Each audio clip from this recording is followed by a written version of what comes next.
reticulated python. It's a type of constrictor species. He is just about 16 feet long, 103 pounds at his last weigh-in.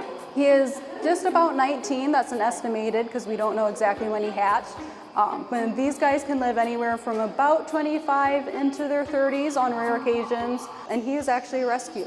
So he was a legal pet up in the state of Michigan. It's been just within the last few years that we've really been able to do the training and the relationship building with him. So he's fully target trained. So he knows when the target is around, he gets fed. If the target's not there, keeper's here to do other things. You're not getting food right now. It's taken a lot of work and energy to do it, but it's been so exciting and so satisfying having that done and being one of very, very few facilities that actively are training this type of animal and this size of snake. It's been really awesome. Right now, Bo's enjoying his pond system, going for a little bit of a swim/soak. He's checking everyone out a little bit. We got a camera crew going, which is a little new. He doesn't get that every day. But through the glass, he'll follow people around. He'll come up if there's a group of kids up.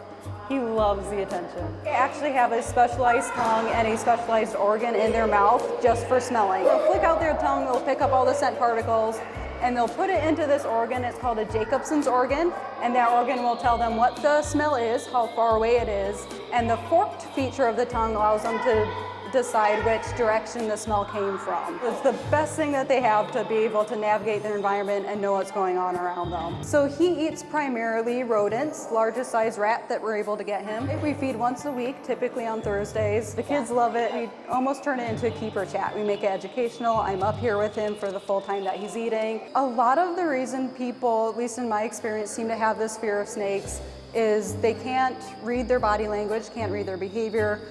They come off as a very unpredictable animal. And I think that's one of the reasons I like them is I like that challenge of learning their behavior and learning how to read them. Because once you know what their behavioral cues are and what their behaviors mean, you can read them super easy, just like you can your cat or dog at home. Another thing I get a lot from people is just the simple fact that they don't have legs creeps people out. It's fun to learn about their types of movement. They have several different types of movement depending on what their goal is, depending on the terrain that they're on. So like learning about the movement and how they do it is always fun and educational.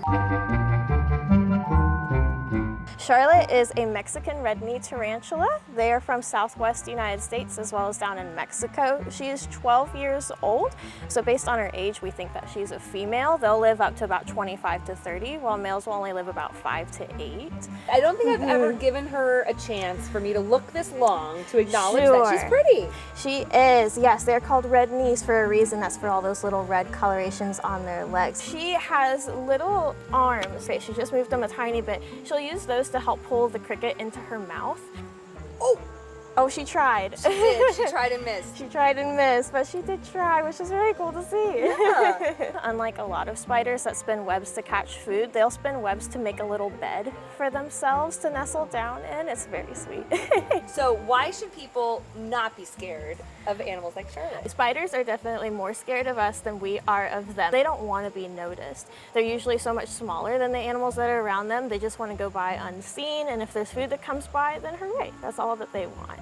But they're very important in all the bugs that they eat. Keeping those out of our homes are really important, and catching all those flies that would carry other diseases that we don't want. Did you say you had any folklore about Charlotte? Yes, so if a spider is seen on Halloween, that means that there is a soul that is watching you.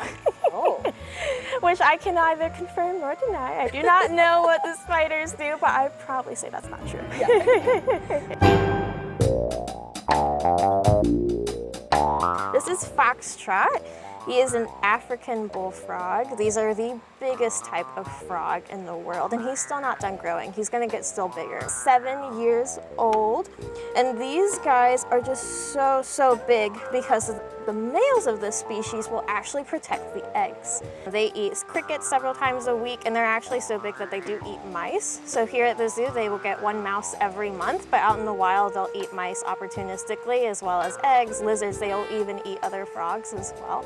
They actually have teeth-like projections. They're one of the only frogs that do. They're not technically teeth, they're called odontids, but they look like little canines, and that's to help them grab onto those bigger prey items like other frogs and mice. Why do you think some people people don't like frogs? A lot of people think that they're slimy, which they are covered in a protective mucus. That helps keep their skin hydrated when they're not in water, and that's true of frogs and toads. But there's also the misconception tying in with our Halloween theme of if you touch a toad, you'll get warts, which is not true. But they also will have little bumps on their skin, which a lot of people would call warts. Touching those will not give you warts, but those little bumps are called glands, and they do have little poisons or toxins in them. That toxin can make our skin really itchy. So why should people not be afraid of big guys like this? Of course, they're so cool. They have an amazing face. They eat lots of bugs, just like our tarantula friend that would otherwise bring in diseases to our people populations, which we don't want. But they're just very unique. Amphibians are facing a lot of deforestation events right now, and there's a fungus going around right now that's impacting a lot of them. So if we are very open to the idea that amphibians are great, we're wanting to protect them, then we can help a lot of species that are being impacted right now.